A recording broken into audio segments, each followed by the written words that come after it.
Ассаламу алейкум, ардактуу Азирет Осмонов YouTube каналынын көрүүчүлөрү, бардыгыңыздарга салам.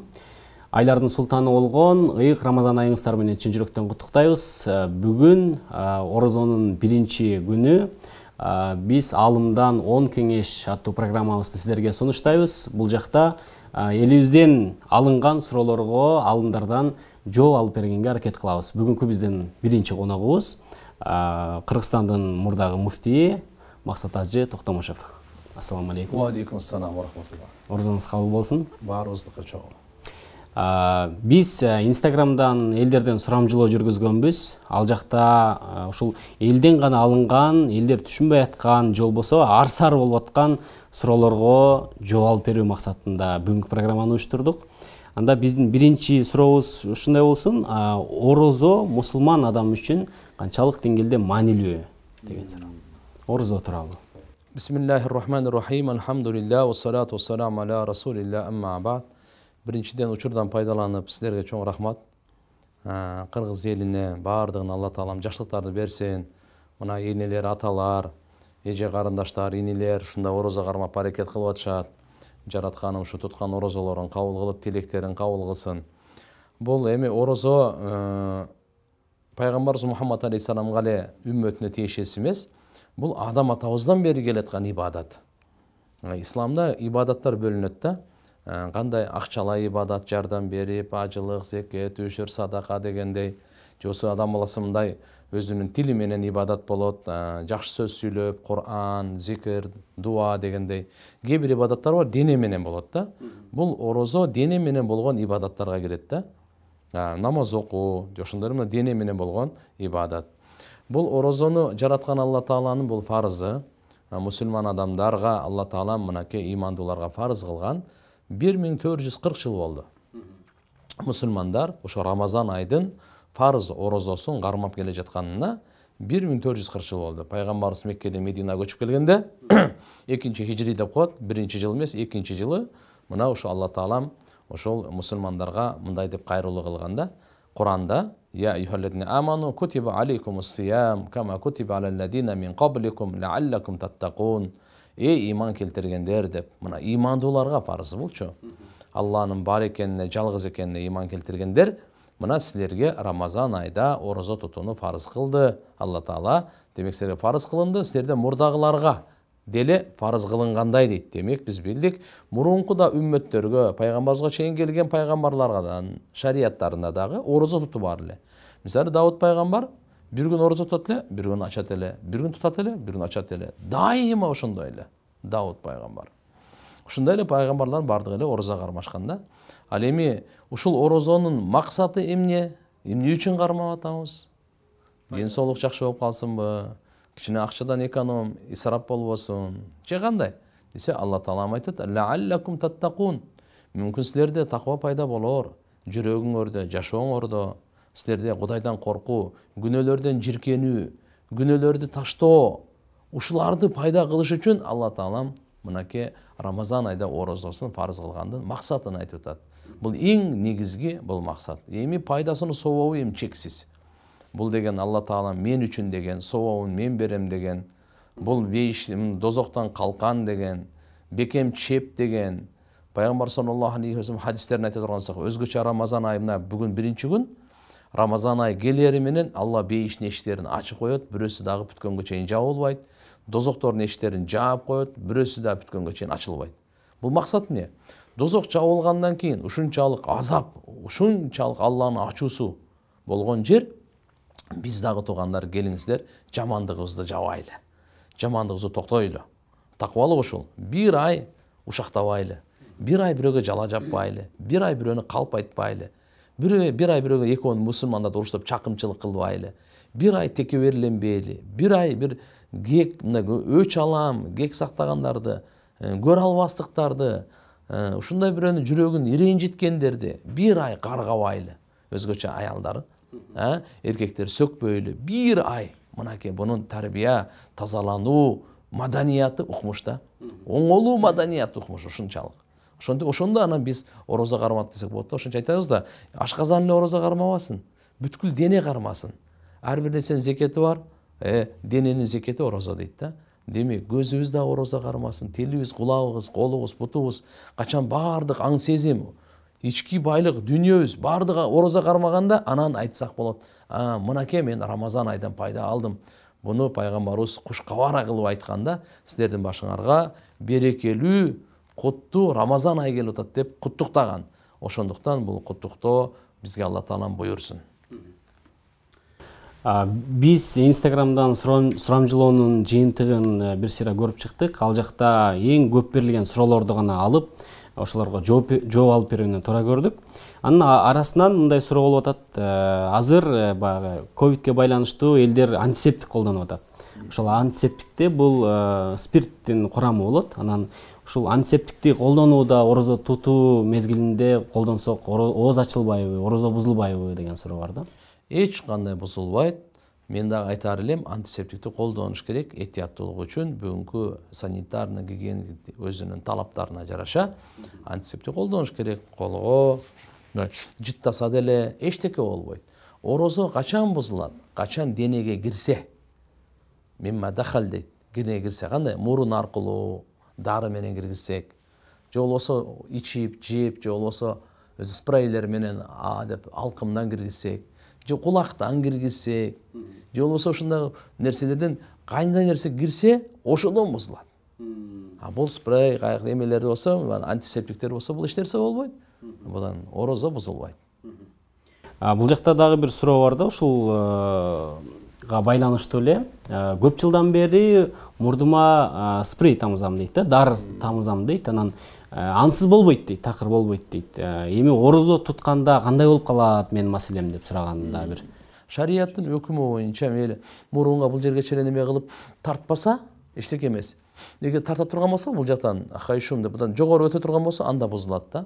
Эми ушундай ооруларга менин жеке насаатым, алар көз коркок кол батыр деген кыргыздын жакшы макалы бар. Эртең менен ушу ооз жабаар учурунда жакшы курсагын тогозуп, суудан көбүрөөк ичип, муздак эмес эми жакшылап, дарыларым толук колдонуп, Кудайдан тилеп, күндүзү азыраак кыймылдап, көбүрөөк уктап, кечкурунга иншалла ооз ачканга чейин бир аракет кылып көрүшсүн. Мүмкүн Рамазан айдын берекесинен Алла Таалам ушу хронический көптөн бери ооруп жүргөн ооруларга шыпа берип коёр. Анан таптакыр эле болбой калса, түштө да колдонуш керек, мурдун бүттү, баш айланды, анда мейли кийинки күндөн баштап андай кылбай эле койсун. Ооруларга шариятыбыз мажбурлаган эмес, орозо тутканга, аларга дагы жеңилдик берилген. Ушундай эле талаш, анан арсар маселе бар экен. Тиш ооруса, орозо учурунда тиш жулдурса, же болбосо дарылатса, ооз ачылабы, ачылбайбы деген дагы. Жакшы, эми бул ооруп атат. Дарылатса эчтеке болбойт, уколдотса эчтеке болбойт, тиш жулдурса эчтеке болбойт, тиш салдырса эчтеке болбойт. Негизи алкымдан нары кан өтүп кетпесин. Жутуп албасын. Жутуп албасын. Ошондой эле тиш доктурлар өзүнүн немесин чачат. Суусу, дарысы бар, там тазалай турган немелери бар. Ошо чачканда алкымдан нары өтүп кете турган болсо, анда бузулуп калат. Андай кылбаса бузулбайт. Анан орозо учурунда эртең менен тишти жууганда кандай туура жууш керек, же такыр эле паста менен тиш жууганга болбойбу деген да суроолор бар экен көп. Буга дагы мен айтаар элем, мынакей жатаарда жууп, анан эртең менен тамак жегенден кийин, саарлык кылгандан кийин, мына ооз жапканга 5 мүнөт калат. Ошо 5 мүнөттө жакшылап тишин жууп койсун, болду, ошо жетиштүү. Кечке чейин ошо жетиштүү болду. Андан кийин жуусачы? Андан кийин мисалы. Андан кийин бирөө успеть этпей, үлгүрбөй калды. Кандай болуп калды, кысасы андан кийин жууй турган болсо дагы, кандай болбосун макру болуп калат. Ошон үчүн биз паста менен нежелательно деген өкүм айтабыз. Паста менен. Албетте жөн эле щетканын өзү менен эле жууп койсо ладно. Же болбосо мисвак деп коет, азыр билесиздер. Жакшы мисалы атайы ошо тамырдан, мисалы жыгаштын тамырларынан мисвактар бар, сатылат. Ошо мисвактар менен жууса боло берет. А так паста менен жууп койсо, алкымдан өтпөсө, чачырандысы же болбосо нары бери жутуп ала турган андай болбосо, орозо бузулбайт го, бирок орозо макру болуп калат. Ошон үчүн нежелательно мындайча айтканда, андай кылбай эле койгон жакшыраак деген сөз да, биздечи. Албетте, бирок бир немени эске алыш керек. Түштөн кийин бир аз жагымсыз жыт чыгып калса, ал тиштен эмес ал. ал бош ашказандан чыгып калат. Ошол жагымсыз жыт Алла Таалага ушунчалык жагымдуу, миск атырдан дагы жагымдуу. Ошон үчүн ага эч кандай кыжалат болбой эле коюш керек. Негизи ушуга окшогон суроолор бага чейин деле көп берилип, жооптору деле интернетте бар. Бирок ушул биздин Азирет Осмонов YouTube каналынын, биздин каналыбыздын, Instagram баракчабыздын катталуучулары ушул суроолорду беришкен. Кайра эле ошолор ушул жоопторду күтүшөт да. Ошон үчүн биз кайрадан ушул суроолорду берип, жооп бергенге аргасызбыз. Анан суроолордун арасында дагы ушундай суроолор бар экен. Боюмда бар азыркы учурда. Орозо кармасам кандай болот? Бала эмизем, орозо тутууга болобу деген суроолор бар экен. Биринчиден, биз элибиздин суроолору канча жолу кайталанбасын жадабашыбыз керек. Аларга капа болбошубуз керек, аларды урушпашыбыз керек. Ар ким сурайт билимине. Мисалы азыр эле бир сааттан кийин кайра эле ушул суроону берсе, дагы эле жооп бере берем. Кийинки отурумда дагы суроо берсе, ошону дагы эле жооп бере берем. Себеби бул биздин милдетибиз. Ар бир суроого сөзсүз жооп беришибиз керек. Өткөндө Паланча деген Эшмат суроо берди эле, эми Ташматы суроо берип атат. Мисалы да. Бул мен жакшы эле түшүнөм. Экинчиден, бул кош бойлуулар жана бала эмизгендер боюнча. Кош бойлуулар энеге жана ошо наристеге, ошондой эле бала эмизгендер энеге жана наристеге зыяны жок болсо кармай берсин. Оорубаса, ден соолуктары жакшы болсо, анда кармай берсин. Наоборот, жакшы болот бул кайра. Мен айтарым да. Эгерде анан кийин жо мен өзүм кичине башым айланып атат, токсикозда болуп атат, же болбосо тиги гинеколог эже айтты, ушу баланын азыр өсүмү кичине эме болуп атат, аз маз кармалып мындай жакшы эмес дей турган болсо, шарият аны кыйнабайт. Всё, орозо кармабай эле кой. Эгерде жакшы боло турган болсо, алхамдулилlah ыктыярдуу аларга дагы берип атат, мейли орозо кармасаңар, өзүңөргө балдарга да пайда болот деп. Ошондой эле эмизүү маселе дагы ушундай. Дагы бир талаш маселе бар экен. Жана ооз бекитүү дуасын окуп туруп, анан суу ичиш керекпи же суу ичип туруп анан ооз бекитиш керекпи деген. Ар ким ар кандай колдонот экен бул нерсеничи. Кээ бирөө оозун бекитип туруп анан сууну ичип, ошол суу менен бекитет экен аягында. Кээ бирөө сууну ичип туруп анан дуаны кылат экен да. Кайсынысы туура болот? Экөө тең эле жакшы эле. Эң негизи убакытты өткөтпесин. Кааласа ичип дуа кылсын. Дуа кылып кайра иче берсин. Эчтеке эмес. Айырмасы жок. Айырмасы жок. Бир шариятыбызда Бишкек шаарында мисалы саат бар. Ошондо ар аймакта өзү саат бар. Ошого чейин 10 жолу ичип 10 жолу дуа кылсын. Айырмасы жок. Жеке мен өзүмдүн айтарым, бардын жеп ичип бүткөндөн кийин, жуун тазалан, эми анан дуа кылса. Алла, ошо ниет кылдым орозо кармаганга, сен күч кубат бергин. Кабыл кылгын ушу ниетимди. Жана ушунун соопторун, буйругун, күнөөлөрүмдү кечиргин деген.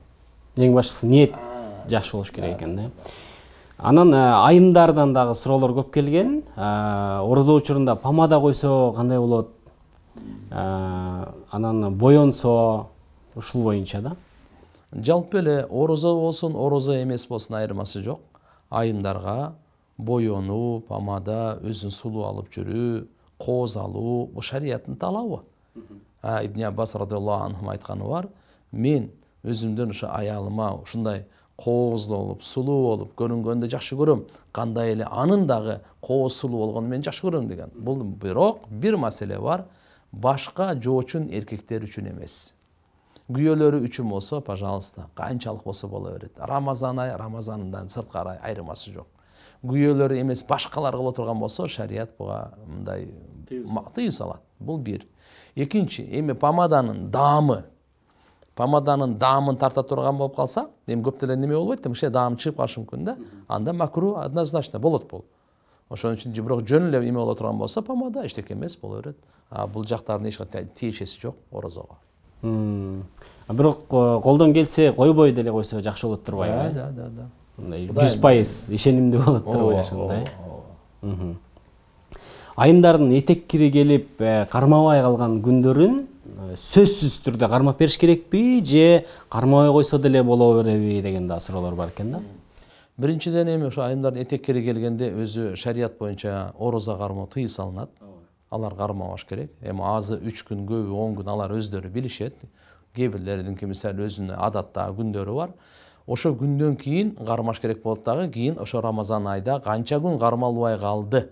Бирөөдө 3 күн, бирөөдө 10 күн, бирөөдө 5 күн, бирөөдө 7 күн. Аны кийин айт күнү кармаса болбойт. Рамазан айдан кийинки күн айт күнү. Андан кийин эле кармай берсе боло берет. Мүмкүнчүлүгүнө жараша кармап бериш милдеттүү. Милдеттүү, сөзсүз түрдө кармап бериш керек, парыз. Бул жакта дагы суроолор бар. Ооз ачаарда жана бектерде сөзсүз даарат алыш керекпи? Сөзсүз эмес, эми алып койсо жакшы да эми. Даарат менен маша себеп дегенде азыр ооз ачып аткандан кийин намаз окуйт, ооз жаап аткандан кийин дагы намаз окуйт. Ошон үчүн иншалла даарат алып койгону жакшыраак. Бирок бир адам мисалы намазга жыгыла элек да. Даарат андай мисалы даарат алыш керек. Сөзсүз ооз жабуу үчүн даарат зарыл эмес. Ооз ачуу үчүн даарат зарыл эмес. Даарат намаз үчүн зарыл. Намаз үчүн зарыл. Себеп намаз дааратсыз болбойт да. Вот. Ошон үчүн бирок бул 2 убакыт тең намаздын убактысында болуп атпайбы? Ошон үчүн ушудан улам айтылынып калган. Так, мисалы эми ооз ачкандан кийин шам намаз окушубуз керек. Мен айтаар элем, баарын ушул Рамазан айда Алла Таала шайтанды байлап койгондон кийин бүгүн бизге эрк, бүгүн бизге күч пайда болду. Рамазан айдын ушундай берекесинен намазды баштап алган жакшы да. Ошон үчүн даарат алып, шамды да окуп, даарат алып, оозду жапкандан кийин багымдатты да окуп алсын. Бүгүн биз көп эле көрүп калабыз ушул көчөлөрдөн орозо айында деле, орозо болуп туруп деле кыз жигиттер жетелешип баратканын, анан көбүнчө ошол дагы талаш маселе экен. Өбүшүп учурашса ооз ачылабы же ачылбайбы деген да. Эми ушу сиздердин студияңыздардан мен кайрылып кете элем. Кыргызстандыктарга, жаштарыбызга, кыздарга, уул балдарыбызга баардыгы бактылуу болсун деген улуу тилектебиз. Бирок ошол эле кезде бизди жараткан Алланы унутпай, анын ушундай буйруктарын унутпай, эгерде никелешкен болсо, мейли кармашып жүрө берсин. Өбүшө турган болсо, андан ооз бузулбайт. Ооз ачылбайт, то есть. Нама орозо бузулбайт. Апаңызды өп койсоңуз, балаңызды өпсөңүз, аялын же болбосо күйөөсүн, эркелетип өпкөндөн эч кандай орозо бузулбайт буга. Бирок никелүүлөргө, никесиздерге ошо Рамазан айда тарбиялуу ай болуп атат да. Анан көрөк андай кол кармашып, андай кылып жүргөн Рамазан айда жакшы эмес. Башка адамдар менен делечи, мисалы, кыздар менен кыздар деле учурашып атканда, өбүшүп учурашкан. Эми өбүшүп учурашып койсоңуз эчтеке эмес, бирок мына ооз ачылбайт. Ооз ачылбайт эми. Атасы баласын өп учурашып койсо, баласы атасын өп учурашып койсо, эчтеке эмес. Бирок бир немени айтып коюш керек. Мисалы, бул жерде бир пешенеден өп коет, колунан өп коет. Бирок мисалы эми шариятта шарм жок дегендей, кээ бирлерди кыздарды же болбосо балдарды оозунан өп учурашкан жакшы эмес. Себепсиз эле орозо кармабай койсо эмне болот деп да суроо беришкен да. Чоң күнөөкөр болот. Кичинекей эмес, чоң күнөөкөр болот. Бул Алланын улуу жараткан Алла Таалабыздын улуу буйругун аткарбай койгон да. Ошон үчүн себепсиз эле ден соолук деле жакшы, мүмкүнчүлүк деле бар. Анан орозо кармабай койсо, анда күнөөкөр болот. Могу неме боюнча, мурун канап кетсе, же болбосо кокусунан бир жерин канатып ала турган болсоң, ооз ачылабы же ачылбайбы? Ачылбайт, эчтеке болбойт. Кулактан ириң чыксын, же болбосо мурун канап кетсин, тиши канап кетсин, колу канап кетсин, эчтеке болбойт. Албетте ошону жутпаш керек да. Мисалы, оозго келип калды, билип калды, мындай даамы да, кандын даамы да. Ошону жутуп ала турган болсо, ооз ачылып калат. Түкүрүп коюш керек болду. Эстегенде да бир кошумча маселе, түкүрүктү жутканда ооз ачылбайт. Анан орозодо ооз чайкаса боло берет.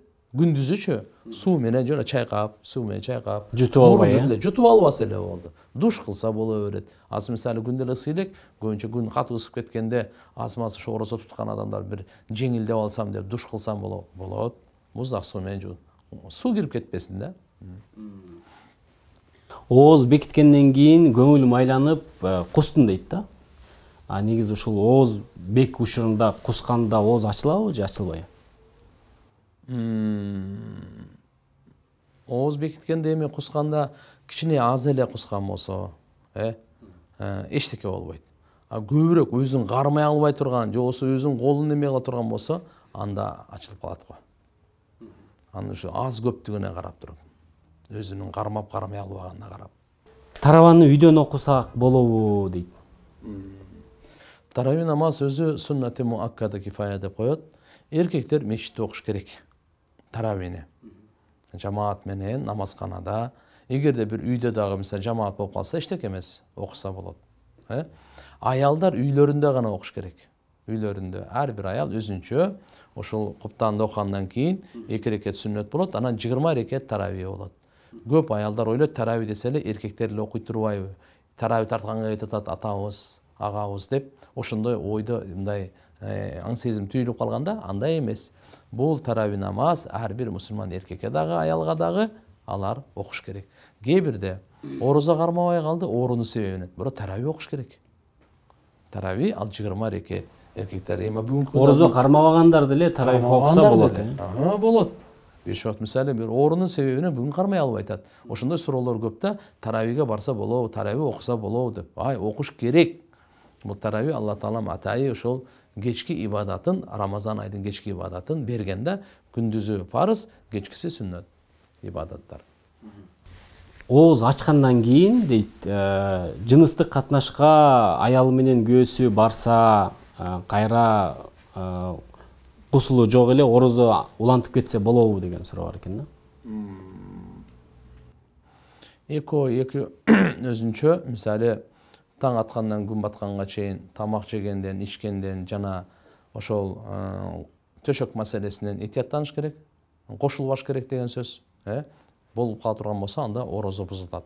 Эми ооз ачкандан кийин 3 тең уруксат. Ооз ачкандан кийин, ооз жапканга чейинки убакытка чейин тамак жесе дагы, ичсе дагы, ак никесине аялына кошулса дагы болду, боло берет. Эми кээде ушундай болуп калды, кусул кыл элек. Ал сөзсүз кусул кылыш керек. Анан тамак жеп, оозун жапсын. Бирок саат, убакыт ушунча минута аз калды. Эгерде кусулга турган болсо, бул тамак жей албай калат. Чыгып кетет да, эми убакыт чыгып кетет да. Ошол учурда анда эмне кылыш керек? Колун жакшы жууп, оозун мурдун жакшы чайкап эле болду. Колун, оозун мурдун жакшы чайкап эле тамак жей берсин. Тамак жеп алсын дагы, андан кийин эми убакыт бүттү да. Анан кийин кусул кылбасын. Кусулу жок күндүзү жүрө берген болбойт, күнөө болот. Жуунуш керек. Оозду эртерээк жаап койсо кандай болот? Убактысына жеткирбей эле жаап жаттып уктаса болобу деген дагы суроолор бар экен. Боло берет. Эчтеме жок. Мисалы саат 3-тө эле тамак жеп алды, же 2-де эле тамак жеп жатып алды, же болсо 4-тө эле. Бирок ниет кылып жатты эле, кайрадан суусап калды. Убакыт бар. Эчтеке эмес, кыжалат болушпасын. Убакыт бар да, кайрадан иче берсин. Боло берет. Боло берет. Мисалы саат 3-тө мен ниет кылып коюп, Аллаху акбар, жакшы болду эле, уксам, уйкум келген жок, же болбосо да карадым, кичине курсагым ачкандай болуп атат, же болбосо чаңкап атам. Убакытты карасам, убакыт бар экен. Жарым саат бар экен. Ничего, барып туруп жарым саатта, саат 4-тө деле дагы тамак жей берип, кайрадан ниет кыла берет.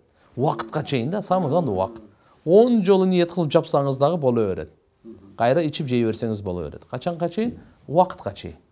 Убакытта уже да окончательно токтош керек аерде.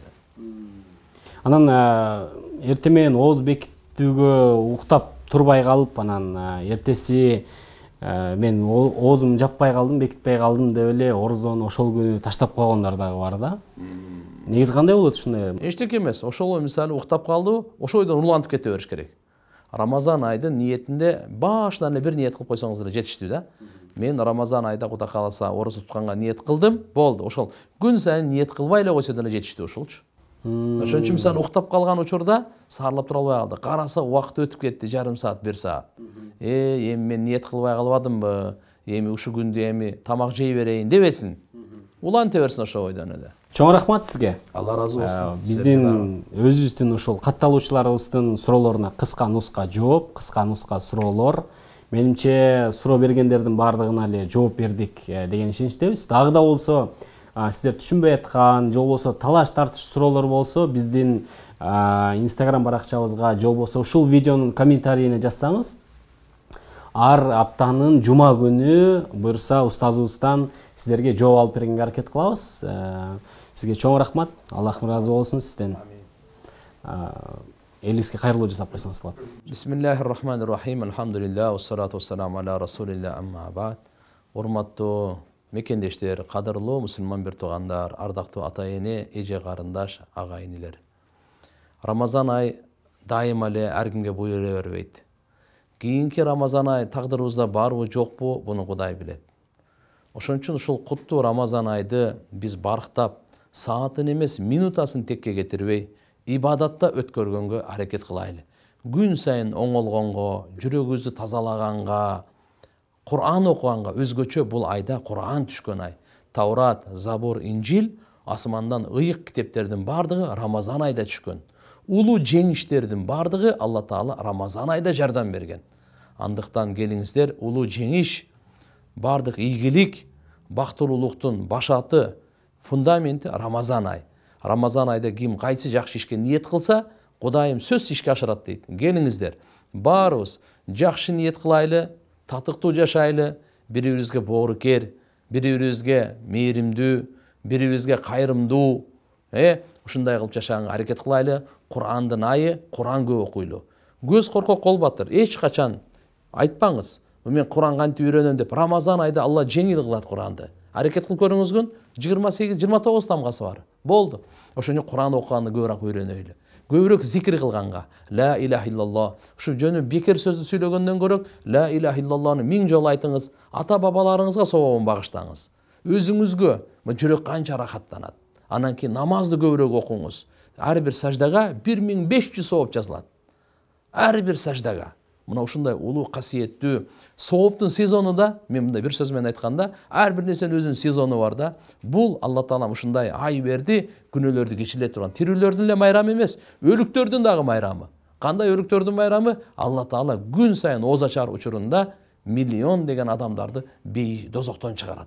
Дозок важип болуп калган, милдеттүү болуп калган, күнөөлөрүн себебинен азапталып аткандарды Алла Таала мындай четкенде амнистия баарды ушинтип чыгарып турат экен. Дуалар сөзсүз кабыл болот. Урматтуу аталар, энелер, балдарга, элибизге, Кыргызстаныбызга дуа кылайлы. Жараткан Алла Таалам ыймандуу, ынтымактуу, берекелүү мамлекет кылсын деп. Ушундай касиеттүү Рамазан айыңыздар куттуу болсун. Кийин көрүшкөнчө ассаламу алейкум ва рахматуллахи ва баракату. Чоң рахмат. Урматтуу көрүүчүлөр, бүгүнкү биздин берүүбүз силерге пайдалуу болду деп ишенебиз. Анткени ушундай суроолорду дагы да болсо жообун билбей жүргөндөргө, башка адамдарга да жиберип коюңуздар. Ушул видеодон көрүп, алар дагы орозону туура, так сакташсын. Кийинки чыгарылыштан көрүшкөнгө чейин саламатта туруңуздар.